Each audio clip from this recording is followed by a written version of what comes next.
ನಮಸ್ಕಾರ. ನನ್ನ ಯೂಟ್ಯೂಬ್ ಚಾನಲ್ಗೆ ಎಲ್ಲರಿಗೂ ಪೂರಕವಾಗಿ ಸುಸ್ವಾಗತಗಳು.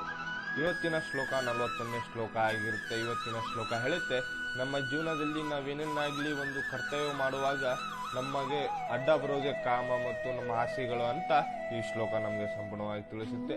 ಅದನ್ನು ಯಾವ ತರ ಹತೋಟಿನಲ್ಲಿ ಇಟ್ಕೊಳ್ಬೇಕು, ಅದನ್ನು ಯಾವ ತರ ನಾಶ ಮಾಡಬೇಕು ಮತ್ತು ಅದನ್ನ ನಮ್ಮ ಜೀವನದಲ್ಲಿ ಅದರಿಂದ ಯಾವ ತರ ಸರಿಸಬೇಕು ಮತ್ತು ಅದನ್ನ ಯಾವುದೇ ಒಂದು ನಾವು ಮಾಡೋ ಗುರಿ ಮೇಲೆ ಒಂದು ಅವಲಂಬಿತವಾದಾಗ ಅದು ಯಾವ ತರ ಅಡೆತಡೆ ಬರುತ್ತೆ, ಅದರಿಂದ ನಾವು ಯಾವ ತರ ಹಿಂದಕ್ಕೆ ಬರಬೇಕು ಮತ್ತು ಅದರಿಂದ ದೂರ ಇರಬೇಕು ಅನ್ನೋದು ಈ ಶ್ಲೋಕ ನಮಗೆ ಸಂಪೂರ್ಣವಾಗಿ ತಿಳಿಸುತ್ತೆ.